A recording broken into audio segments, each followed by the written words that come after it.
Welcome to another video series regarding English language and grammar. And today we're going to discuss a very beautiful concept of English language, that is figures of speech. ये continuity में it's the second video on the same topic, ताकि और examples और explanations के through आपको concept बिल्कुल crystal clear हो सके. So first of all हमने previous video में discuss किया था figurative language की definition, उसकी basic components जिनमें similes, metaphors, personification and rest of the things. So अब आज जो है एक communicative video है. Figurative language का जब word आता है तो is there something that hits your mind? Do you have a word to name it? Can you name any types? थोड़ी देर के लिए आपने रुकना है और सोचना है कि अभी आपको क्या क्या याद है, बिकॉज सिंस द बिगनिंग आप अर्ली क्लासेस से अब तक you have been learning English. तो फिगरेटिव लैंग्वेज में अगर आपको कोई चीज़ भी याद आती है, वो 2-3 तो मैंने आपको अभी बता दी हैं, तो आपने अपने नॉलेज को टेस्ट करना है. नेक्स्ट जो चीज़ें आज हम डिस्कस करेंगे अपने इस लेक्चर में फिगरेटिव लैंग्वेज की अम्ब्रेला के अंडर, तो the things are simile, metaphor, alliteration, personification, idiom and hyperbole. Although के previous video में कुछ latest और new concepts भी discuss हुए थे, but today we are going to revise the 6 figures of speech जो आप अपनी screen पर देख रहे हैं. So let's move forward and start with the simile. Simile क्या है? It is a comparison of two things using the words like or as. अब ये क्विक वीडियो जाएगी क्योंकि today we going to just revise the concepts we had discussed in the previous lecture. So comparison करना है दो चीज़ों के दरमियान, दो अनलाइकली चीज़ों के दरमियान. कैसे?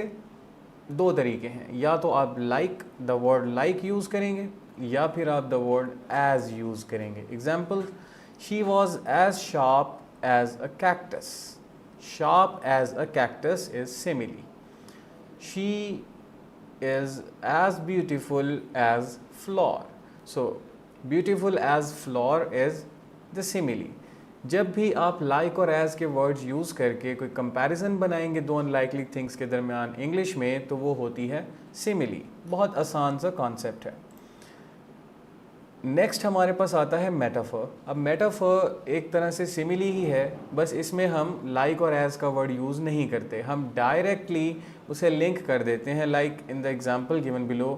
अब डेफिनेशन सिंपल है, देखें. A comparison of two things using the word is and are. इसमें लाइक और एज यूज़ नहीं करते, इज़ या फिर आर यूज़ कर लेते हैं depending upon the subject. His banjo music is medicine for the soul. अब medicine for the soul, medicine क्या है? एक चीज़ है, soul एक चीज़ है. medicine for the soul क्या चीज़ इसने बताई? म्यूज़िक. ये जो पूरा कॉन्सेप्ट है ये मेटाफर है. अब मैं कहता हूँ कि he is a tiger. So अब ये सेंटेंस क्या मीन करेगा? क्या इसका मतलब ये होगा अब जब मैं कहूँ कि हुमायूं इज़ द टाइगर, तो what does it mean? Does it mean कि हुमायूं की 4 टांगें हैं, बिग जॉज हैं, एक टेल है? No, never. टाइगर की क्वालिटी को कंपेयर करने के लिए एक रेफरेंस क्रिएट किया जा रहा है. हुमायूं इज़ टाइगर मीन्स कि वो टाइगर की तरह फास्ट है या उसकी तरह ब्रेव है. तो इस तरह के किसी एट्रीब्यूट को कनेक्ट करते हैं हम इज़ या फिर आर के वर्ड यूज़ करते हुए. दो अनलाइकली थिंग को कनेक्ट करना, कोई कंपैरिजन क्रिएट करना is known as metaphor. Let's move forward to alliteration. अब एलिट्रेशन में आपने याद रखना है रिपीटेड साउंड्स या फिर repeated letters. A phrase that starts with the same sounds. Sam's sheriff star shone in the moonlight. Now हमने प्रीवियस बहुत सारी एग्जांपल्स डिस्कस की थी.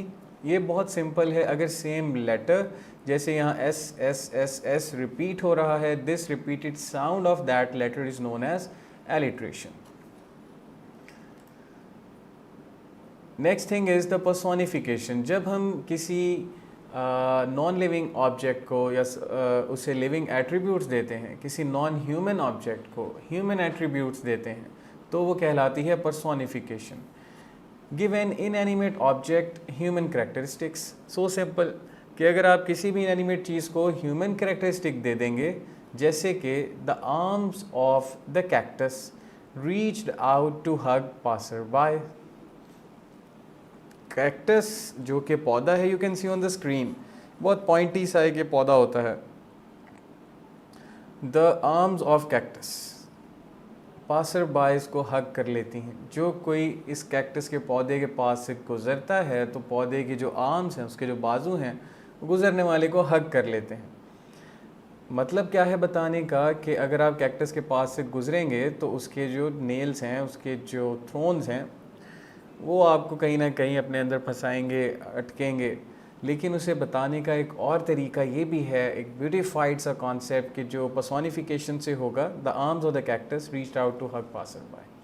पर्सोनिफिकेशन की सिंपल एग्जांपल्स अगेन मैं रिपीट कर देता हूँ कि जैसे द स्माइलिंग क्लाउड, या जैसे कि the dancing flowers, the flowing breeze. ये जो सारी चीज़ें हैं, अब कि सूरज मुस्कुरा रहा है, ठीक है, आसमान घूर रहा है, the sky is looking upon me, the sky is steering upon मी। तो ये सारे कॉन्सेप्ट जो लैंग्वेज में आपने बहुत ज़्यादा अपने सिलेबस की बुक्स में पढ़ लिए होंगे, these are known as personification. Well, next thing is the idiom. Idiom again जैसे उर्दू में मुहावरे हैं, इंग्लिश में ईडियम्स हैं। ईडियम्स में क्या होता है कि एक फ्रेज़ है with deeper meaning than the literal understanding. अब एक वर्ड है, उसका एक तो है लिटरल डिक्शनरी मीनिंग जो डिक्शनरी में है, एक उसका इंटेंडेड मीनिंग है कि जब वो बोलने वाला किसी और मकसद से बोल रहा है, लिखने वाले ने कुछ डेप्थ उसके मीनिंग्स में क्रिएट करने की कोशिश की है। Spur of the moment, idioms English में हम ईडियम्स के ऊपर अलग से भी एक एपिसोड करेंगे कि ईडियम्स कौन कौन से हैं, कौन कौन सी टाइप्स हैं। इसके ऊपर एक अलग से हम एक डिटेल्ड वीडियो ज़रूर बनाएंगे। Next and very beautiful concept of figures of speech is hyperbole. इसमें क्या है, मुबालगा आराई है, एक बात को बढ़ा चढ़ा के बयान करना, एन एक्सट्रीमली एग्जैजरेटेड मीनिंग। जैसे कि the horse shoe attracted all the luck in the world. एक हॉर्स शू, अब ये इसके पीछे जब आप लैंग्वेज को स्टडी करते हैं ना, basically language opens up a doorway into a new civilisation. तो आपको उसके साथ साथ कल्चर को, लैंग्वेज डजंट मीन सिर्फ लफ्ज़ों तक महदूद नहीं होती, उसके लैंग्वेज सिस्टम में बहुत सारी चीज़ें इन्वॉल्व हैं, जेस्चर्स हैं, ट्रेडिशंस हैं, कस्टम्स हैं, बहुत कुछ उसमें इन्वॉल्व रहता है। पूरी सिविलाइजेशन आपको अंडरस्टैंड करनी होती है। अब हॉर्स शू का क्या कॉन्सेप्ट है, जैसे लोग यहाँ हमारे मुल्क में कोई तावीज़ लटका लेता है, कोई कुछ लिख के घर में लटका लेता है बरकत के लिए, खुशकिस्मती के लिए, तो अंग्रेज़ों में भी इस तरह की तोहमात और इस तरह की चीज़ें हैं। अब इस सेंटेंस में जो एग्ज़ाम्पल है, इसके लिए मुझे सारा डिस्कस करना पड़ रहा है कि जो हॉर्स शू है उसे एक सिंबल समझा जाता है गुड लक का। अब उसमें जो मुबालगा आराई है सेंटेंस में, आप देखें कि the horse shoe attracted all the luck in the world, दुनिया की सारी खुशकिस्मती अट्रैक्ट कर लेता है एक हॉर्स शू। तो ये एक एग्जैजरेटेड मीनिंग कन्वे किया गया है, एक मुबालगा आराई की गई है कॉन्सेप्ट में। So this type of use in language is hyperbole. Okay, so अब क्या है, राइट अ मेटाफर और simile about this image. Now this is going to be your own exercise. आप थोड़ी देर के लिए वीडियो को पॉज करें, जो इमेज आपकी स्क्रीन पर है उसे डेसिफर करें और उसमें आपने एग्जाम्पल से क्लियर होगा आपको, the water was as cold as ice. Example में एक माउंटेन रीजन है और वाटर फ्लो कर रहा है, ट्रीज़ हैं, स्काई है।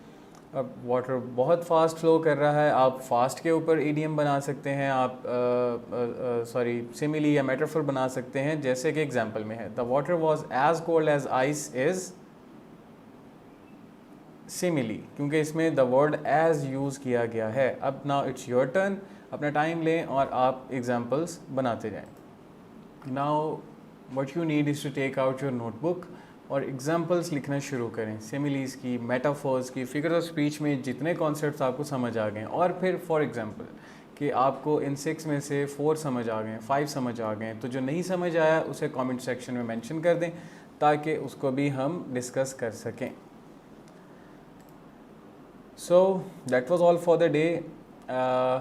Wish you very good luck आपकी इंग्लिश ग्रामर और इंग्लिश लैंग्वेज को स्टडी करने में, लेवल अप करने में और उसे यूटिलाइज करने में to earn something better. Thank you so much. That was all for the day.